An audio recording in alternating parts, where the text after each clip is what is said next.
Yeah, welcome to another episode of Mrs. Z and Fifth with your host, Zacchaeus and the Fifth General. All right, Zacchaeus, what's good, man? It was good. It's good to be here, for real. Definitely. All right. So we're going to finally give our thoughts. The main topic, we're finally going to give our thoughts on the Derek Chauvin verdict. The cop who killed on camera George Floyd. And we're going to get into just how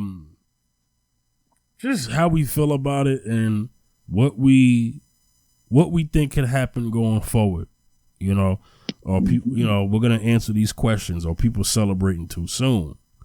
What kind of sentence is he gonna get?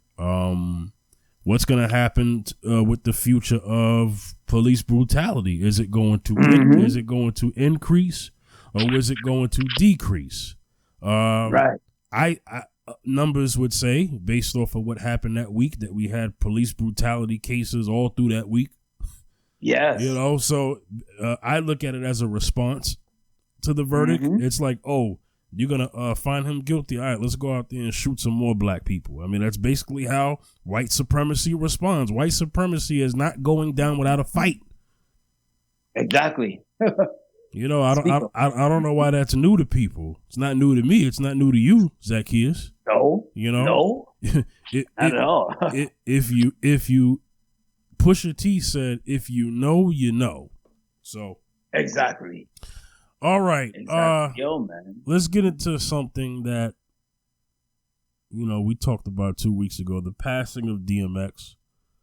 Earl Simmons, his body was finally, his physical body, because we all know that when you go, you're not still in your physical anymore. You leave your physical. Yes. But his physical body was put to rest. His funeral was at the Barclays Center in Brooklyn. Yes. For those who don't know, that's the stadium where the Brooklyn Nets play. Yeah. Give your thoughts, Zacchaeus. Yeah, man. This is when I was watching the DMX funeral on YouTube, I actually thought of myself being there, but because to me, DMX, although he lived up to age 50, he has left an impact on the hip hop community, left an impact to people that he met.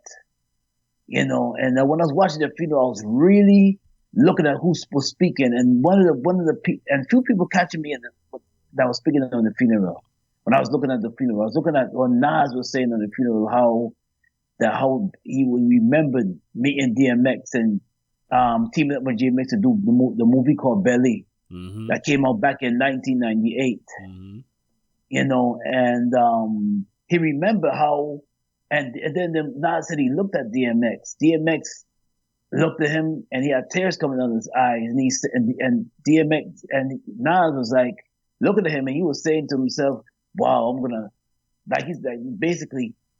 he's gonna impact the world. His endeavors is gonna be so enormous that it's not just the movie acting, but his music." His life, although he went through his struggles, he's gonna impact the world in a great way. Yeah. And that was his purpose, I know Nas mentioned that, and Nas said that, and as I looked onto the funeral, I seen the whole gang of the Rough, which was beautiful. Yeah. The whole gang of the Rough Riders was there on the platform, Yeah, if I can recall, Eve was the first person to speak, right? Well, yes, one of the first. Eve spoke. Yeah. Eve gave her peace. She said that she said she was blessed to ever know him and have a friendship with him. Yes. Yeah. Yes. Yes. For those who remember, who's listening to this podcast right now, the Rough Riders, man, I'm telling you. Yeah. When they came out, man, it was like no stopping them. Yeah, they had no stopping them. Yeah. Yeah. Yeah. Yeah, there was no stopping them. DMX was just a great asset to the Rough Riders crew. I mean, Great asset. he was the general of that crew, and Yeah. The label had success not only just with even though DMX was first signed to Def Jam, but the success of Rough Riders, I say, was solely based off of him, but not only based off of him. Eve had very good commercial success. The Lox, they already had prior success with Bad Boy, then coming over to Rough Riders, but still the Lox were just a great, they accomplished some great things with the Rough Riders camp. Drag On was a talented lyricist, underrated within that crew, but he definitely was a student of hip hop. You gotta be a real hip hop fan, in my opinion, to know who Drag On is. If you're a DMX fan, you're gonna know who Drag On is as well. But I just felt like to acknowledge Drag On for who he is and what he has done, you got to be a real hip hop fan. So, and then also Swiss Beats, his production, just the Rough Rider sound. It was ridiculous. So his career was made off of Rough Riders. You know what I'm saying? Just that sound that he provided for DMX and the rest of the Rough Riders crew. And also just the culture. Rough Riders is also a culture because of the motorcycle and the lifestyle. So Rough Riders not only just a record label, but they were just a motorcycle culture, brotherhood and lifestyle. You still see Rough Riders. If you're in New York, you know what I'm saying. You see the crews, you see them on the bikes and everything. You know what I mean. So. But there's more to say. His children. Let's talk about let's talk about more about what we saw from the speeches. Yes. And then we'll get into his children last. Let me say this. So Eve spoke. Yes. We had DNY on the mic. I don't know how long they talked, but the CEOs and of Rough Riders Records. Yeah. Jadakiss. Jadakiss spoke, Drag On, Styles P. Styles P spoke, Swiss Beats. Swiss Beats spoke. I want to mention about him. Yeah, please mention something he said.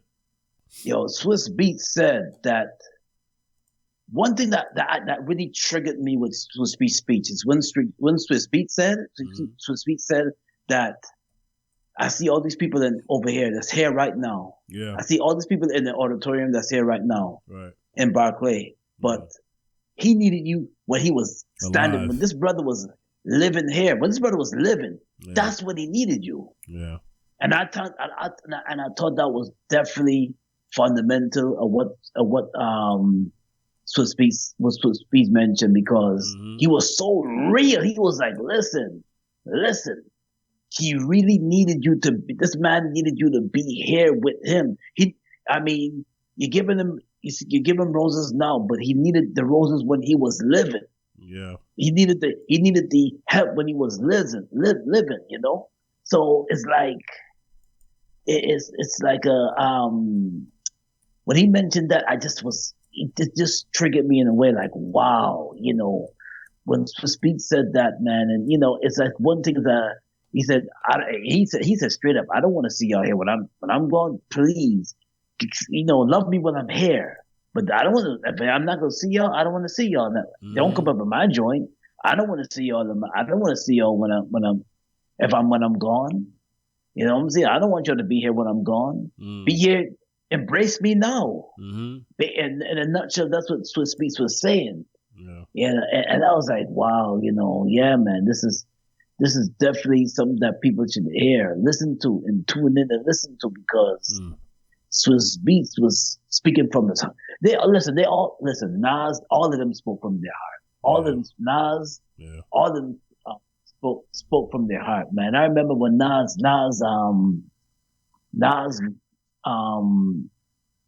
embarked on DMX during the movie called Belly that was came out in 1998.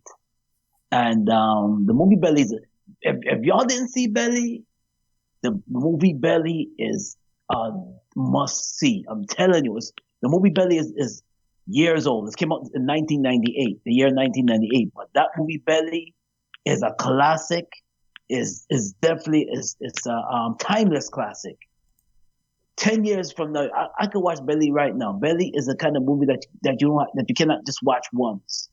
You gotta watch it like more than one time. That's how the production, the storyline was so great because what was it when DMX played Tommy in the movie? This character was Tommy in the movie called Belly. DMX, he made an outstanding performance. Him, big up to the late great Louis Rankin. Nas did a great job. T-Boz, the sister that played in the sister, I keep on forgetting her name. The sister that played in the movie called Terrell Hicks. Terrell Hicks, yes. Great job. Great movie to see. And I gotta mention Method Man. It was in that movie too. Great movie to see. Yeah. Great movie to see. It's a type of movie that you can't get tired of looking because it's a great storyline in that movie. Mm-hmm. So when Nas mentioned that when he was on the platform, he just mentioned how DMX had he looked at DMX and DMX had tears coming out of his eyes, and he could just see that DMX was about to embark on something great. In other words, that God was going to use him for a purpose to impact the hip hop community, impact the world.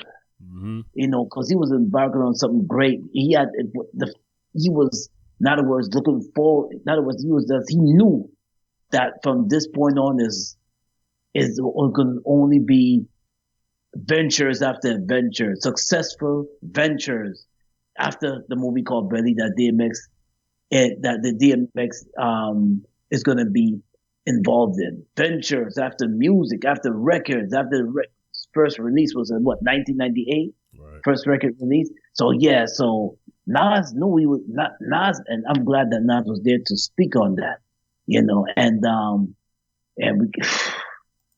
I'm glad Nas was there to speak on that too. So, so big them up too, So, oh man, it's just so much phenomenal. And I know you wanted to mention the kids. The kids. Let's go to his kids. I didn't see it, but you got to talk. I saw a little bit of it, so let's talk about his children. Man, let me tell you something. I think one of the youngest boys, his son spoke. His eldest son spoke, mm-hmm. and he said something that really like got me like, wow. He really, although his father, he had a rough patch. He was in a rough, because he didn't understand how his father loved him. Yeah. He didn't understand how his father loved him, but DMX could only love him the way how he knew to love him. Because remember, DMX was rough. Yeah, he had a very rough life. He had a very rough life. He had the kind of life that most people would have either gotten killed or killed themselves. Like his life, yes. He had a rough one.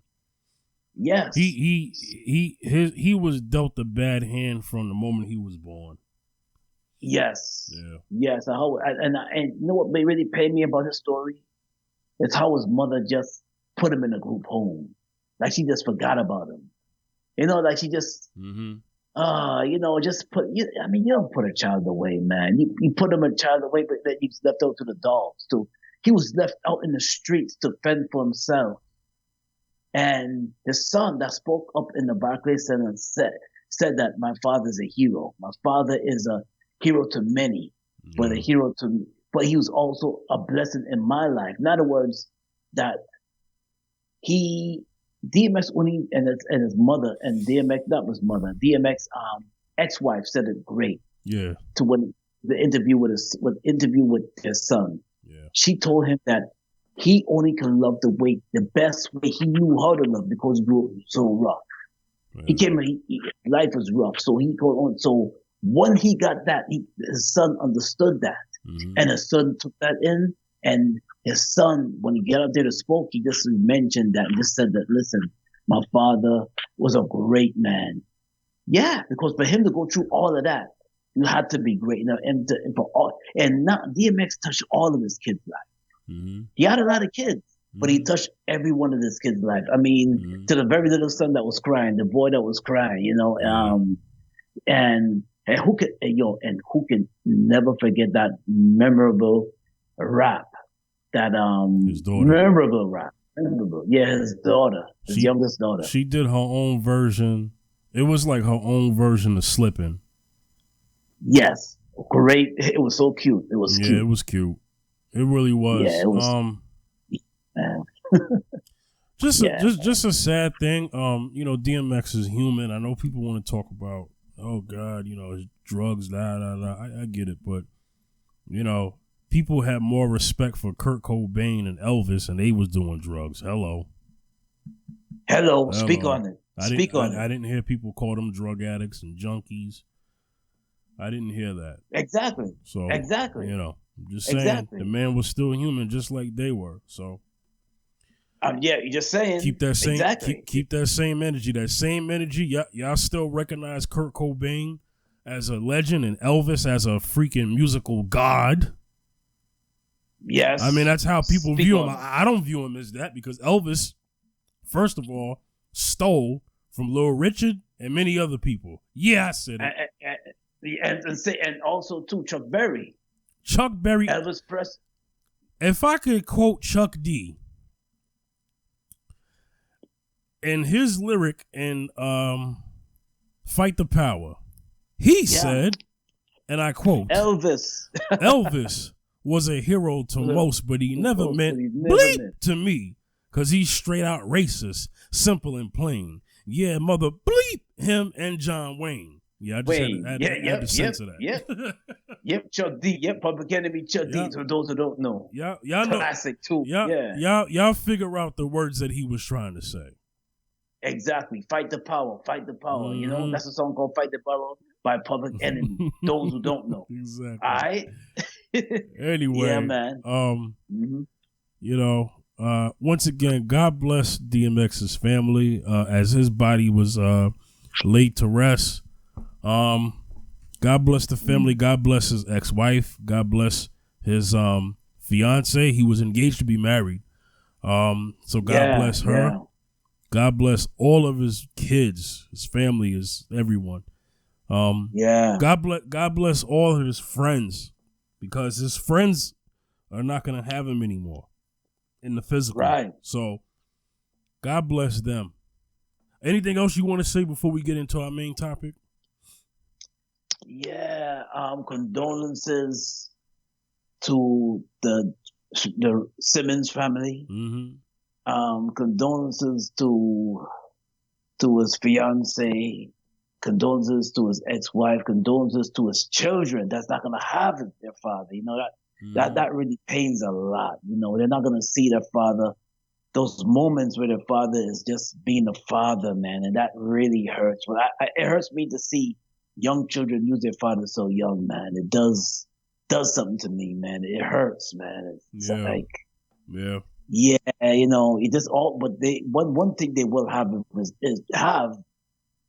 his music and his movies to remind them that, oh yeah, this is daddy. But still, well, his memories, their memories, yeah, memories. It's not like having a dad, though. Oh man, yeah. Oh, it hurts, man. I mean, his friends gonna miss him, man. I mean, no. Okay, we forgot to mention Dragon. Dragon gave an emotional speech. Big up to Dragon, man. You know, Dragon even said it. Dragon said that DMX was his heir, his mouthpiece, his heir. Yeah. You know, he really, you know, and condolences to Dragon, man. He lost condolences to all of them. Condolences to Swiss Beats, Dragon. Those was his brothers, man. Those are his brothers, man. You know. Yeah. And you know, it doesn't. The pain is still. It's always gonna be pain. It's always gonna be pain. It's hard to lose a loved one. DMX was one of a kind. There ain't not gonna be another DMX. DMX was one of a kind. That's what I gotta say. He was one of a kind. Never met the man, but I felt like I knew him. You know what I'm saying? Yeah. Yeah. Yeah, so he's gonna be one of a kind. So, Yeah. condolences to his family and friends, for real. Yeah, Yeah. yeah. Yeah. All right. So I know everyone has seen it. This news is not something that can be easily washed away. I mean, the whole world was watching this trial. Derek Chauvin, the cop who has been convicted on 3 counts, murder and manslaughter. Right? It's like murder. It's like murder. Mm-hmm. It's like murder 2, murder 3, whatever. All that. I don't know. But anyway, let me get to what I'm saying. I hate to kind of say it like that because I just want to get to what I'm saying. Let me just say for the family of George Floyd, still my condolences are with y'all because you don't have George anymore. That's your family. Let me talk about just the justice system. I'm not satisfied. Okay, because number one, we this is a rare thing. So this is like 1 versus thousands. You know what I'm saying? Like this is 1 versus a number that I can't. 1 in a many. This is one of a few. One of a few. Right. Not that he's the only one, but he's one of a few versus so many that should have been put away. So he hasn't gotten sentenced yet. His sentencing is weeks away. Yeah. So it's going to be up to what the judge decides. One of his counts, I'm not sure which one, he could face up to 20, 25. I think that's not even the lightest one. I think they have something that can go all the way to 40 years. Yeah. Not sure what his minimum is. I have to get that I have to get that information later. I feel like I should be prepared for it now, but I didn't want to get up here and talk his charges. I just wanted to talk about what we see in the media and what and what black people and other people of color, those in the Latino community who go through this too. Because Adam Toledo was not a young black child, but it didn't matter. We had to talk about that because police brutality to anyone is a problem. You know what I'm saying? So I hope I made that clear in the last episode. Hopefully I didn't misspeak anything about Adam Toledo and try to say something. But the point that I'm making is Adam Toledo is a human being, and Adam Toledo is part of, it seems like from what I see culturally, that he's part of the Latino or Hispanic community, and that community has suffered from police brutality as well. So yes, that's why you see us in this is why you see so many people, especially black people, in the recent support and protest of Adam, because we know what it's like because of what always happens to our people, so we know, right? You know what I'm saying, right? So back to the Chauvin verdict. So I don't know, Zacchaeus. I will never have faith in the justice system because we all know that the justice system was created while our ancestors, not only in America, but in both of the Americas and the islands included, were slaves. So we have a justice system that was developed while our ancestors were in whips and chains. Well, you see, that justice system was not meant for us. It was not meant for us. It was only by law, and not because we say law. So, but by law. By law, it was not meant for us, people of color. It was not meant for, definitely not meant for the Native Americans either. It was not meant for us. Okay. No, not for the indigenous people. Let me not forget that. Go ahead, Zacchaeus. Sorry. Yeah, so we have to stop quickly celebrating, because unless the justice system has changed, that's something to celebrate. Because the thing is that, don't be surprised if if it happens again. I mean, George Floyd was the first of all. Let's take a dig into that case a little bit and just analyze why Chauvin was charged. Yeah. Okay, he was not sentenced, but he was charged. He was charged. Let's look at that. Yeah. Now, we felt a lot of black people felt it was a victory, because they said, okay, yeah, he been charged, but most of the police officers walk. Right. Okay. Mm-hmm. But also you have to understand that it was Minnesota. Minnesota is looking out for their interests. Yeah. In other words, we don't want another burden in Minnesota. Okay, President Joe Biden was worried about that. He said that if he doesn't get charged, the city is going to burn.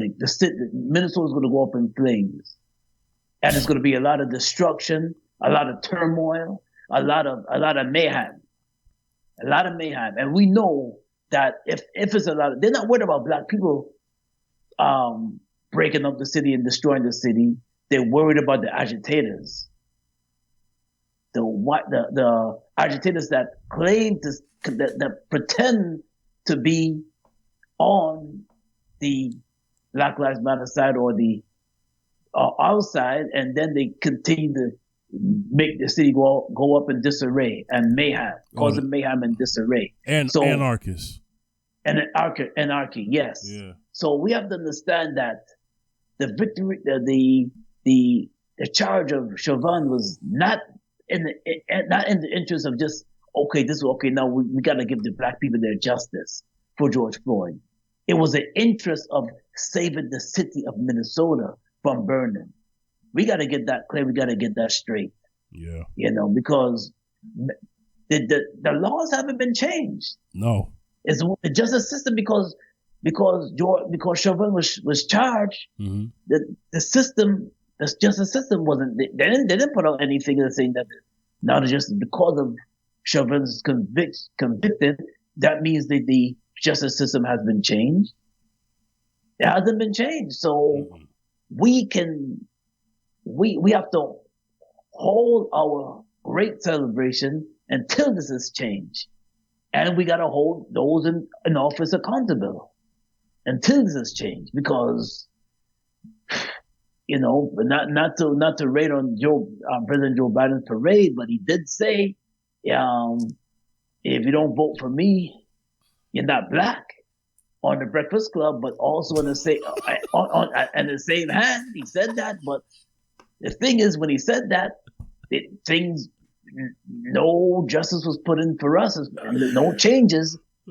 No changes in the justice system, and we're still waiting for that change. Well, okay. Well, the Asian community, and not hating on this, but the Asian community got a policy. Yep, and the transvestites got a policy too. They got a policy. Black people, still nothing after all these years. Still nothing.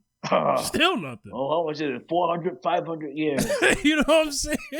And still no policy. Still Speak on it. You know what I'm saying? Yeah. Still no policy. So, you run out there, you go and you vote your Democrat vote, you go and you vote your Republican vote, but still there's no justice in the system to change the laws against killing.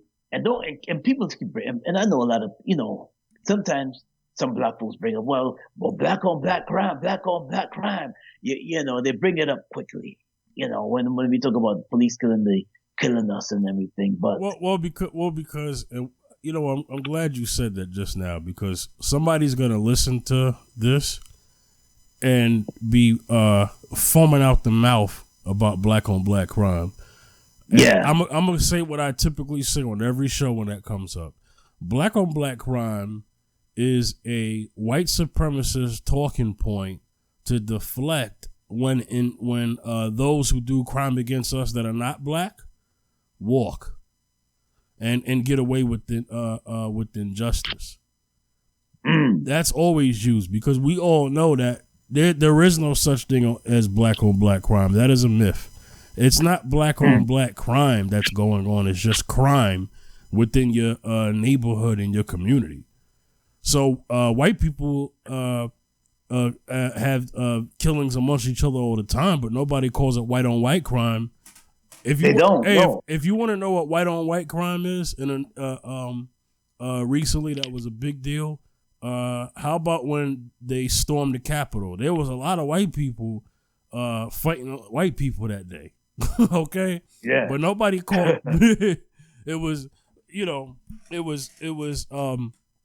but nobody called that white on white crime. I don't recall. Hello, and speak on it. Nobody called. Nobody calls it that. You know what I'm saying? Right.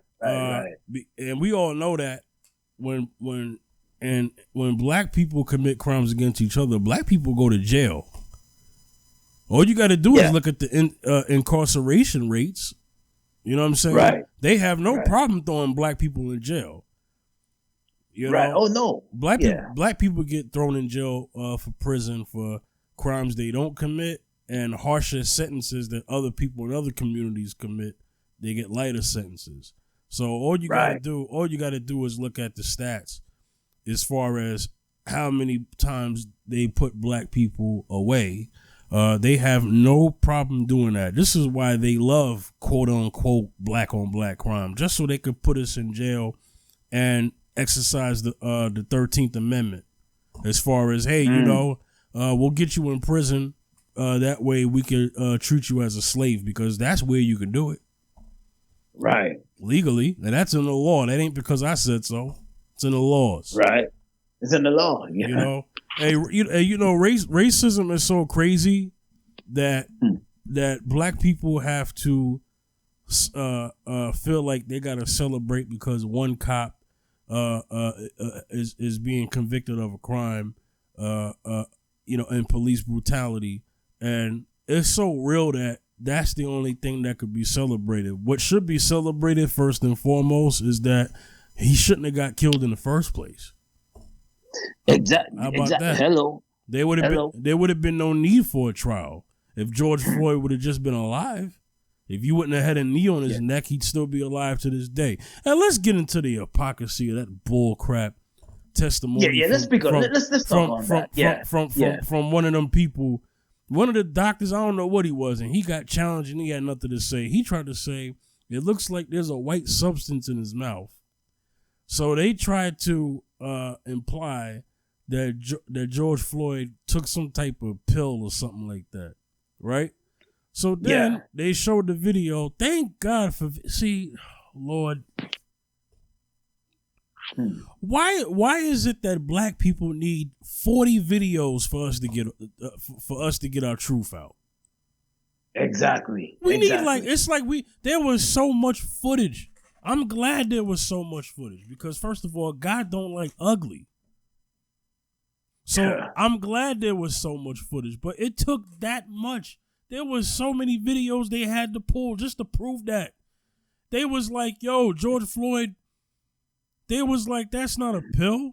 And then he gonna say, oh, well, I didn't say that it was a pill. I just said it was a white substance. Well, it's not that either, but you were alluding that it was a pill.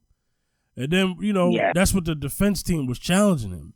And then he was like, oh, so what about this video?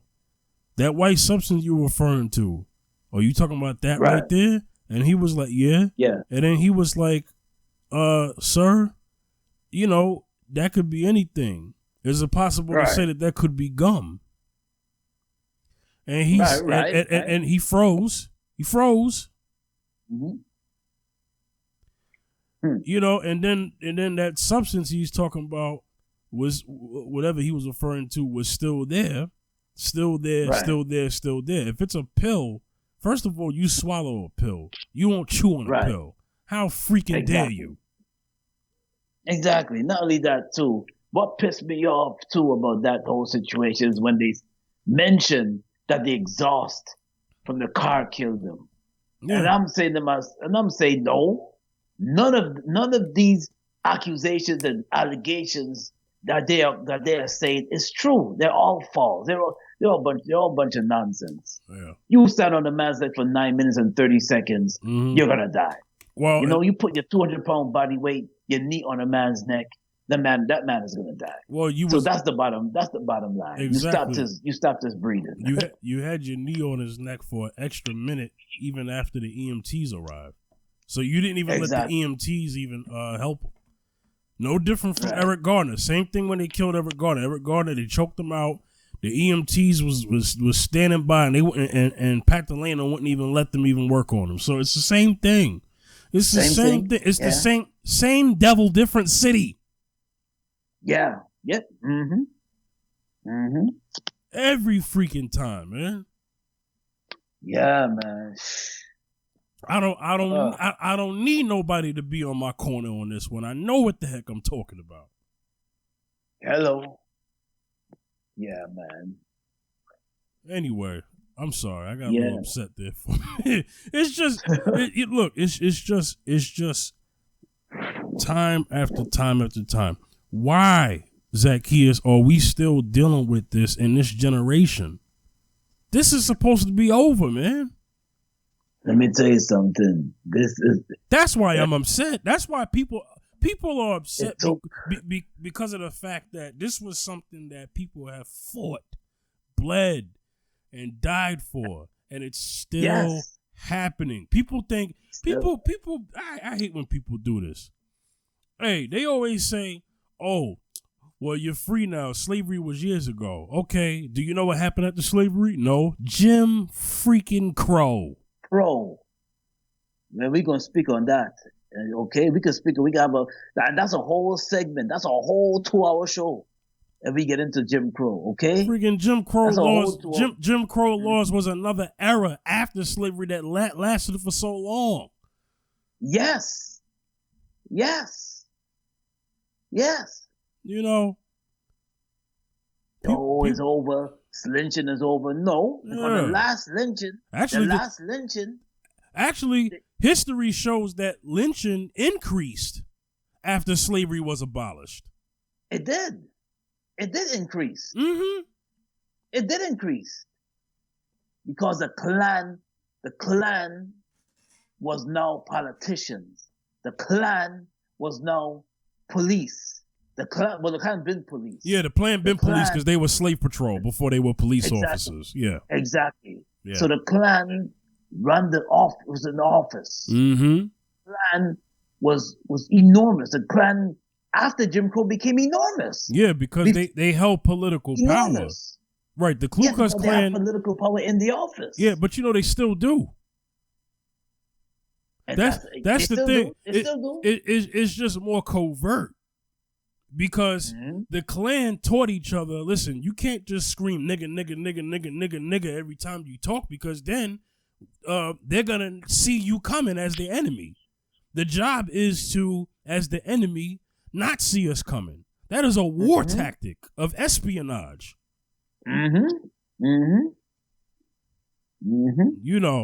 So that's another thing people understand. And the orders of the Klan was to infiltrate the police so that they could become police officers and do the works of the Klan under the police badge. Yeah. If you want to challenge me on what I'm saying, look it up. Look it up. I'm saying that to the listener, not you, Zacchaeus, but I'm saying it to the listeners. You know what I'm saying? Yeah, so look it up. Go look it up. Go look it up. If you don't believe us, go look it up. Yo, even the FBI. Listen, the FBI. By the way. Yeah, thanks for telling us, but we already knew. The FBI said that they found white supremacists all throughout law enforcement. Okay, so what are you going to do about it? You haven't arrested them. You haven't brought them. You haven't terminated them from their work. No, that's for sure. Like, what do you like? What the heck is that? Oh, that's you just discovered it. Okay, whoop-de-doo. Yeah. Oh. So you told us something that we knew a long time ago that Malcolm X spoke on, that Medgar Evers spoke on, that many Fred Hampton, the Black Panther, Huey P. Newton, Bobby Seale, Eldridge Cleaver, These are the things that they talked about. Stokely Carmichael. You know what I'm saying? Martin Luther King to some degree. You know what I mean? So you Fred Hampton. So you basically we already knew that. Thank you. But what are you going to do about it, though? You're not going to do anything about it, so shut the heck up forever. Anyway. Exactly. Oh, I discovered. Okay, you discovered and? Yeah. Okay, yeah. Yeah. Yo, so here's the thing. I want to get deeper into this. So Chauvin thought he was going to get off. Did you see his reactions? Yeah, he really did. He that said, man okay, was I shocked. got this in the bag. Well, yeah, that's how confident they are, you know? Well, let's explain their confidence. Let's give context to listeners. The reason why he was confident that he was going to get off because he saw his other brothers and sisters behind the blue wall of silence who have walked away.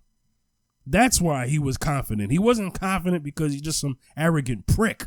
Yeah, he's that. But he's also confident because he has seen many of his people who behave just like him, if not worse, walk away scot-free, not even serving a day in jail. Forget prison, a day in jail. Jail's before prison. Not even locked up overnight.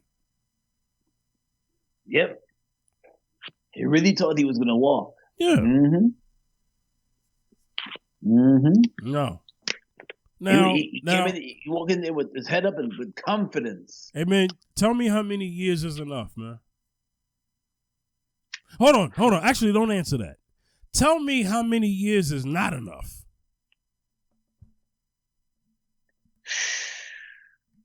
I won't be surprised if they give this man less than 11 years. I agree with your sentiments exactly. I thought he would get 8 maximum. That's my max, sadly. Yeah. 8 to 10. He'll get sentenced 8 to 10. He'll get off for good behavior, just like the cop who shot Oscar Grant in Oakland years ago. And guess what? It'll be the same thing. He'll do the minimum, the bare minimum. Yeah. My bad. I'm sorry. Go ahead. I'm sorry, Zacchaeus. Oh no, it's okay. And he'll go along his merry way. After he get off, he'll go along his merry way. They'll purposely shorten the sentence. Yeah. Or in other words, they'll give him a different stroke for different folks. They'll shorten that man's sentence for real. Mm-hmm. Or not even shorten it. Or they'll give him the max. Their max will say 8 to 9 years. Yeah. Yeah. Yeah. I feel like, but what the point I'm making is whatever max they give him, I personally believe that he will do the bare minimum of that max, whatever the heck. First of all, I don't think the max is going to be 20 years. Okay? But let's just say it is. Let's just say he gets sentenced 15 to 25.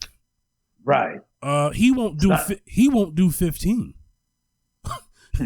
Okay? That's what I believe. If he gets sentenced 15 to 25, he'll do under the minimum. Under. But you know what? No matter how much time they give this man, it won't bring George Floyd back. But I want people to understand it's bigger than George Floyd. It's the trauma that it has put on young black children. Do you know there were kids crying, screaming, crying. I'm not even just one tear coming down, screaming, crying. I saw a kid, I'm not even making this up, and this is what pisses me off as a grown man. I saw a kid say to his mother, sorry, not his father, said to his mother, "Am I next?" Jeez. Let's walk people back in history. And to why and this is why we have this symbolism. This is not all in our heads. I'm only saying what I'm saying because there's going to be non-black people that listen to this show and that respect our voices, but I just want to paint a picture for them. Back in slavery, and these stories are popular in Haiti, in Jamaica because of Derby's Dose and other slave master reports that documented that documented their slave practices and chastisements to what they did to their slaves all across the Americas or wherever slavery was, right? You know this, Zacchaeus. Well, this is what they would do. Willie Lynch letter also included in this example, okay? Slavery was more of a generational, it was supposed to be, the things that they did in slavery was supposed to be a generational, to create generational curses and generational trauma and PTSD before we knew what PTSD ever was. Right. They used to take 2 horses. You know this story, Zacchaeus. 2 horses at opposite ends. They would tie the rope to the feet of a black man or a black woman, but they would definitely do this to the black man. They would do this after he has his family. They would have his wife and his kids. Watch what they do to him. Yes. They would beat both horses. Yes. When you hit a horse, horses run. That's normal. That's what horses do. Yes. You hit a horse in the back or whatever it is, they run. It's a natural instinct.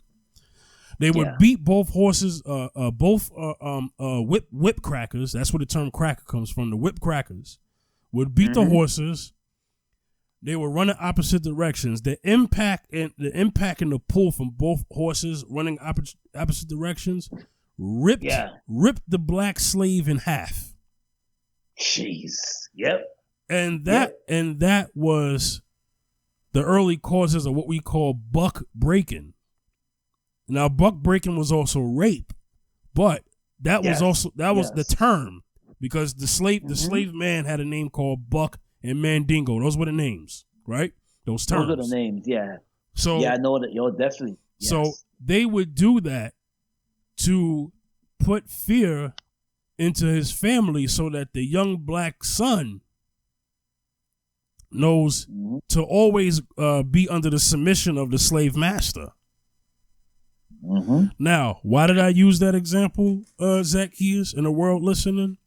Well, because we're not talking about 2 horses being beat on both ends on George Floyd, but we are talking about the imagery of seeing a police officer, no matter what color he is, but he just so happens to be a white man, and other police officers who held them down, although you can't see them on the popular footage, but on the other footage you can see that there were other officers laying on him as well. What you mainly see is Derek Chauvin with his knee on his neck. What that does is that it makes young black kids and the rest of and black people across the world, but we know how to decipher this better than children. It just puts the fear in, we're the police and you should fear us because we'll do you just like we're doing him or many others. And that creates a trauma of PTSD to the point where you're walking around minding your own business and you see a cop car, you freeze. Zacchaeus, tell me I ain't lying, because I know you have probably felt that feeling and I have felt that feeling. Speak on it. Yeah. Let me tell you something.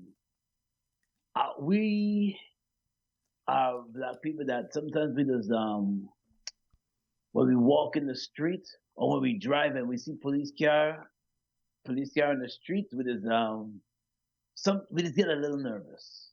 Yeah, and we're not even doing nothing. And you're not doing nothing. You get nervous. So and I know this day and age, but this has been going on. But this has been going on since slave patrol. Yep. The police presence put a fear into young black children's psyche. Yeah. It even puts a fear into adult black people's psyche. Yeah. Because the thing is that of all ages. Because the thing is that when we're stopped, we don't know we're going home. And I speak on that with every fiber of my being. Yes. When we are stopped, we don't know if we're going home. Mm-hmm. It has nothing to do with you was disorderly or you conduct yourself you're disorderly. You conduct yourself and you was irate, right. and you was outrage, and just out of control, speaking to the cop. Mm-hmm. We can be calm. We can Yeah. be pulled over. We can be calm. Yeah. But that police officer is irate. Right. Now, we're not bashing police because they have some good police out there. We're not bashing but we're bashing the bad apples. We're bashing the race soldiers Mm-hmm. and Race soldiers. and we're bashing the race soldiers, and we're bashing the bad apples. That's what we're bashing. Yeah. The race soldiers. That's what we're bashing. Mm-hmm. Because the thing is that now, as young black kids, you know, it's a thing that you feel that, okay, these cops is in your presence, but you're nervous. Yeah. Because you don't know what's going to go down. They pull you over, or when you walk in the street, crossing the street, what happened to me years in the early 90s. When you cross the street, they just grab you up and they just empty your pocket. So my life, I felt like my life is flashing before my eyes. Because I don't know if I'm going to get shot. Listen, I'm walking to my friend's house and you grab my book bag and thought I was carrying a concealed weapon, So all these things puts a nervousness into the hearts of us, most of us, So it's a thing that we go through.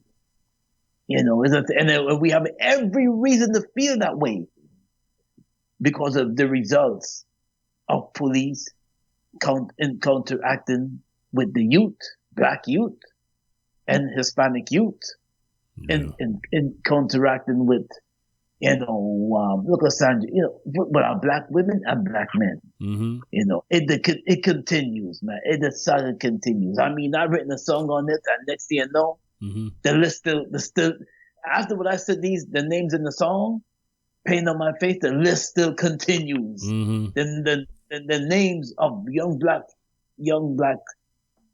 people that lost their lives still continues after the name of George Floyd. It still continues. Yeah. It doesn't end after George Floyd. Well, the fight is not over, and that's why I want black people to not.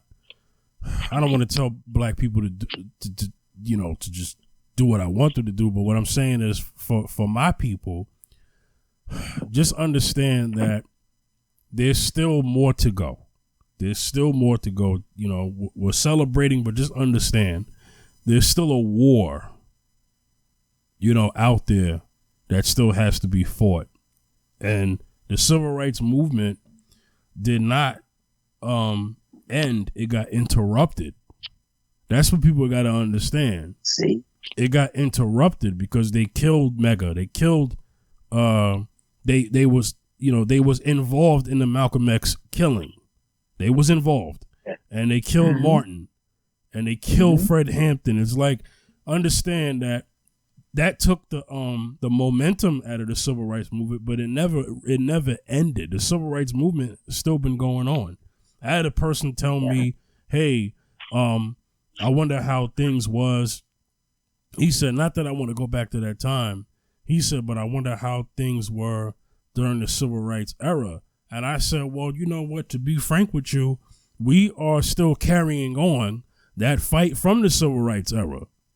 And he didn't realize that when I said that. He had to think about that for a second. He was like, "Yeah, you're right," because there were things that weren't accomplished back then that's still being fought for now. Exactly. Yes. And listen, and not just for this nation. It's just that what we do in this nation, we want to affect the world. We don't want police brutality anywhere. Okay? So say if police brutality magically ends here in the United States, guess what? If other countries are still going through it, then it ain't over. You know what I'm saying? Right. It's not over. What did Martin Luther King say? A threat to injustice somewhere is a threat to injustice everywhere. Just everywhere. That's right. Yeah. That.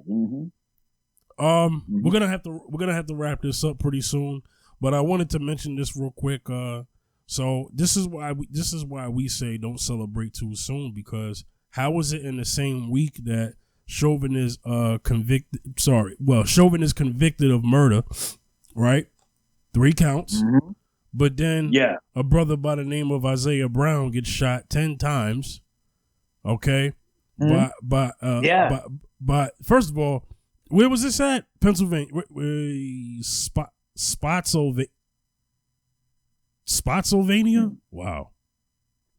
Okay, that's how you say it. Oh, never heard of it. Yeah, yeah. Spotsylvania, Virginia. Okay. Let me read the article real quick. This is from ABC 8 News, Richmond. Okay, so this is local Virginia news.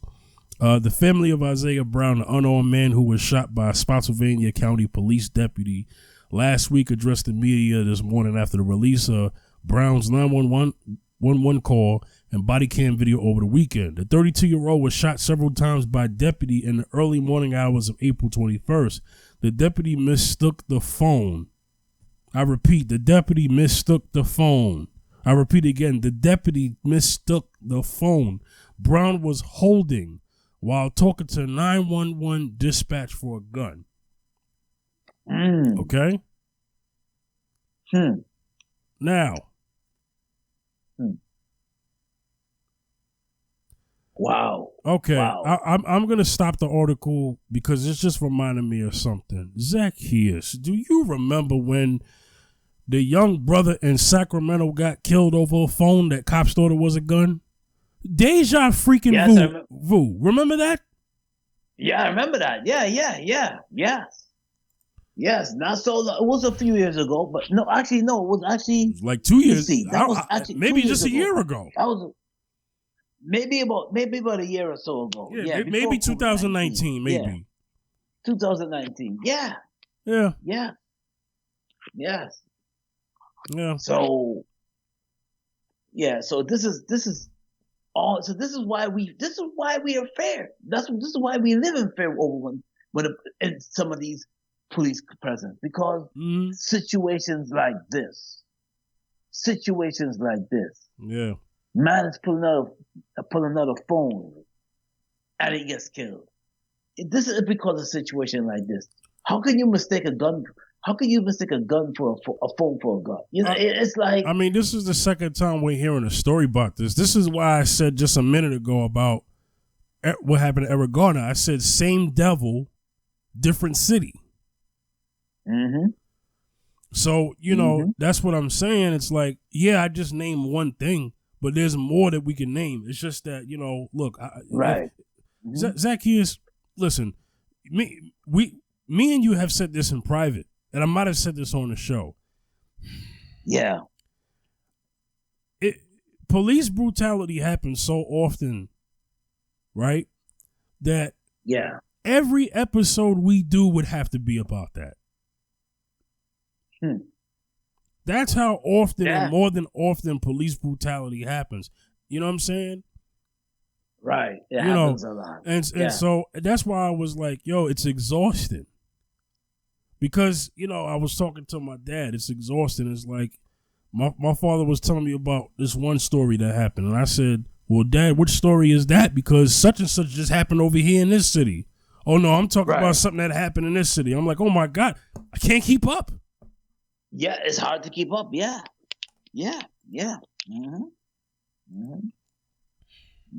Oh, yeah. Yeah.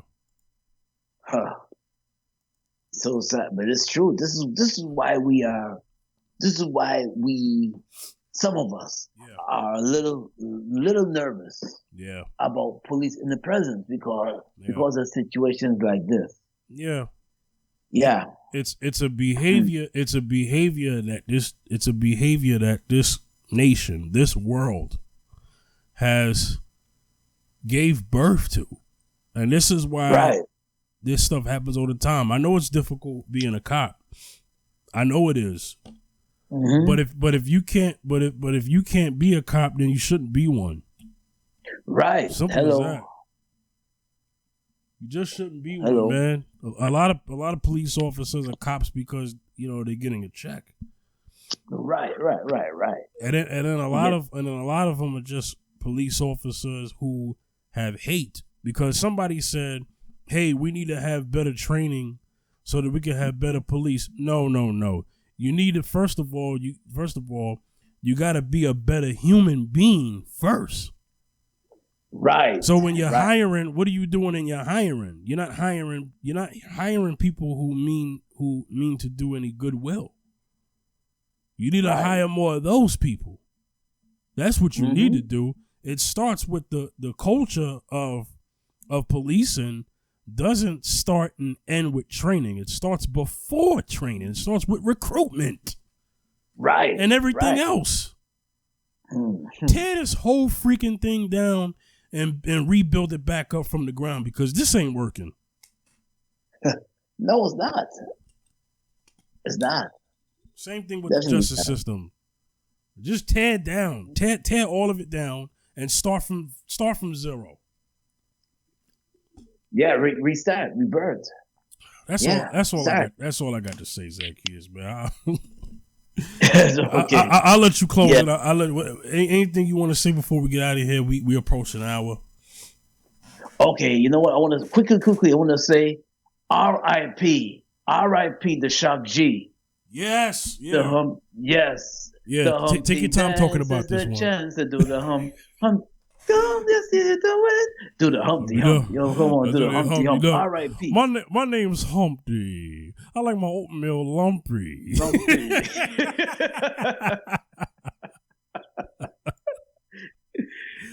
Come here, fat girl. Are you ticklish? Yeah, my name is. Yeah, I'm skinny. You're fat. I'm skinny. I once got busy in the Burger King bathroom. You know what I'm saying? Come on, man. Oh man. Nah, but talk more about Shock G, man. Let's get into that. I didn't want to forget about him. Let me Brother Shock G. Okay. Yeah, go ahead. Sorry, go ahead.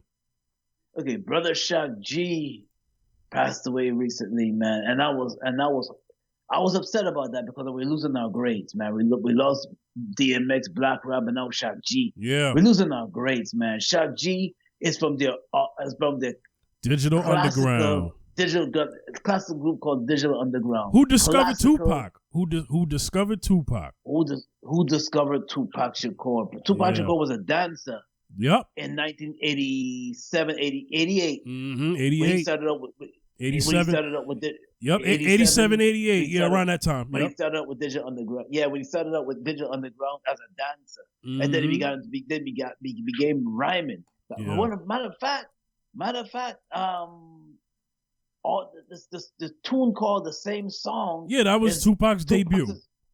That was Tupac's debut, his first recorded record. You know, with it was with Digital Underground. Digital Underground was the one that brought Tupac out to the rap scene. You know, so I wanna but let's Shock G brought when hip hop was going through his era of in 1988 is leaning towards more gangster rap, you know, big up to Shock G. Shock G was the one that brought the funny into hip hop. You know. Mm-hmm. Also, he brought the funny into hip hop. You know, he brought the funny along with Kid and Play too. Gotta give respect to Kid and Play. Kid and Play brought the fun to hip hop, but Shock G brought the humor to the hip hop too, with his big nose. Humpty, man, you know, right? Because Humpty was basically, Humpty was his alter ego, and he's like known for that. He's what you call an image in hip hop, because even if you don't know who the name Shock G is, you know the Humpty dance. You know what I'm saying? Exactly. And you know the song. One of the biggest rap songs of all time. You know what I'm saying? That's up there with Bust a Move. You know, if you want it, I got it. You know, Young MC. So I remember when that first came out. Yeah, I'm old, y'all. You know, Naughty by Nature's OPP. Like, you don't have to be into hip hop to know those songs. You've heard them before in movies, everywhere, shows, whatever. Mm-hmm. So, Shock G, and Digital Underground, and for those who also know their music, and then also his appearances with Pac, especially one of my favorite Pac songs, I Get Around. You know what I'm saying? Oh yeah, I love that. Shock G's verse in there. So God bless his family, man. I had no idea Yeah. what he was, I don't know. Does anybody know the cause of death? It's still unknown because the thing is that when I was hurt that he passed away too. But the thing is that I was trying to find out that I was trying to dig up, get some information on his death. As far as I know, it's still unknown. He was young. 57 is young, man. 57, yeah, man. Yeah. So it to me is like not a hip hop great, but condolences to his family, man. Condolences to his family, friends. Yeah. People around him, man. May you rest in peace, Shock G. We go, oh man, I was playing that too. I remember that his verse in All in the Same Gang. I love his verse in All in the Same Gang. I love I love Same Song, and Humpty and all his joints, Yeah. He was classical in his flow, So so R.I.P. to him, man. Shock G, we gonna miss you. R.I.P. Yeah. Soldier. Yeah. So. Yep. Yeah, man. So that's my last thoughts, man. So yeah. Yeah, we're gonna get up out of here. Let's